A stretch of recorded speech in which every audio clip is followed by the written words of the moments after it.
Hello, my dear YouTube friends. I am recording this today on my back porch.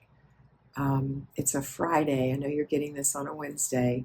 Mr. B is having open heart surgery on Monday, so it will have already happened by the time you hear this. It was a surprise. We didn't know it was going to happen. He did not have anything that made him think he was going to need anything like that. We just, by some tests, thought he needed a little stent.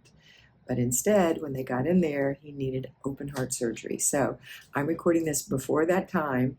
And I'm going to tell you now, I will not be live on Monday. Well, you will have already watched this. So if you missed me on Monday, it was because I was in the hospital with Mr. B having open heart surgery.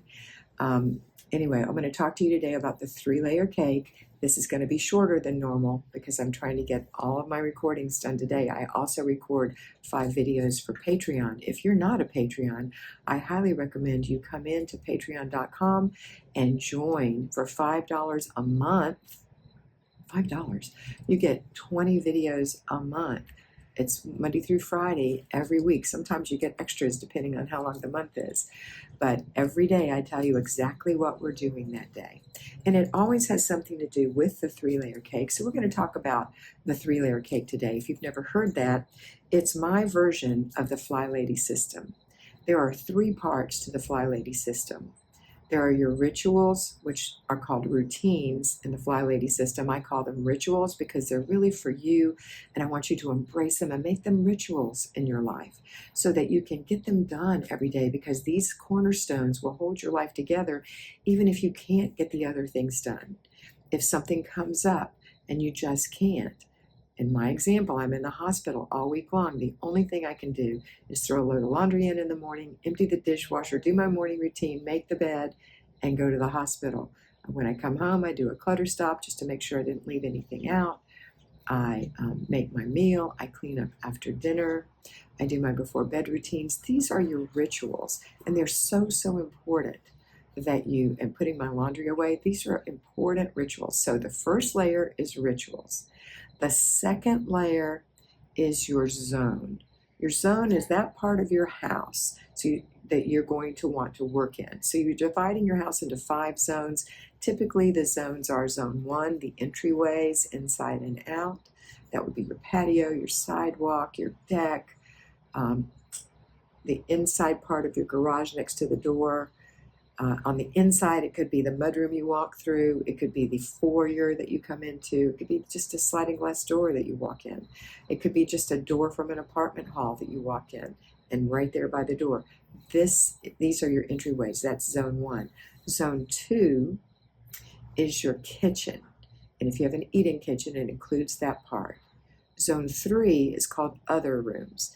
That would be guest bedrooms, children's rooms, hall bathroom, powder room, extra bathrooms, office, craft room, garage, attic, basement. I know everybody doesn't have all of those rooms, and if you do, I hope you have a maid, because that's a lot of space. But you can have housekeepers and still do the FlyLady system, just saying.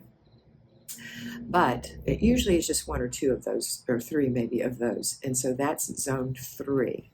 Zone 4 is your master bedroom, your main bedroom with your closet, and if you have an ensuite bathroom, your bathroom. Zone 5, which is the final zone, is the other living areas. So the living room, the loft, the playroom, if the kids or if it's close to the living room, is mainly the living area, the family room. All right, so that's your zones, and we work in those zones for 15 minutes, 4 days a week if you're an at-home homemaker, or on the weekend if you're a payroll homemaker. That's zone 2. That's the second layer of the cake. The third layer of the cake is your basic weekly plan. And that means that we have something to do on Mondays, Tuesdays, Wednesdays, Thursdays, Fridays, Saturdays, Sundays, every single week. So the basic weekly plan is for payroll homemakers, the classic basic weekly plan for payroll homemakers and at-home homemakers. Let me give at-home first. Classic for at-home is weekly home blessing on Monday. Now I'm going to give payroll. Payroll does that Saturday morning. Tuesday is a free day. When we're payroll, we don't get a free day. But we take advantage of the little pieces of time that we do get away from the family to have to ourselves. Okay. The third basic weekly plan is planning and desk day. That's when you take your planner, you fill it out for the next week, you plan your meals for the next week, you have your budget all set up for the next week, you plan and you pay bills and you go through your inbox. So it's food, finance, inbox, and planner. That's planning and desk day. That takes a quiet time. For an at-home homemaker, you would make Wednesday a quiet day so that you can get these things done. On the fifth day of the week is, wait a minute, did I do it all? No, that's Wednesday. Thursday is errand day. Errand day. That's when all those plans that you made for your groceries, you go out and buy your groceries, you go to the library, you go to the post office, you go to the car wash, you get some gas, all those things that you want to do happen on your errand day. This is the day you're running around. That's the day you say to your husband, honey, tomorrow's my errand day. What can I do for you? So that he's not asking you to do things all through the week, because that can be very distracting when you're running a household. Fridays are a car and purse day. And that's the day where you make sure your car doesn't have any unidentified flying objects when you slam on the brakes, okay? So you're getting all the things out, cups and sippy cups and toys and books and, all those things. That comes out. And you should make an effort to get those out every time so you don't have a big car and purse day. And your purse, clean your purse out, wipe it off, change purses or keep the same one. It's fine. So that's car and purse day. Then Saturday is family day. That's the day we concentrate on our families.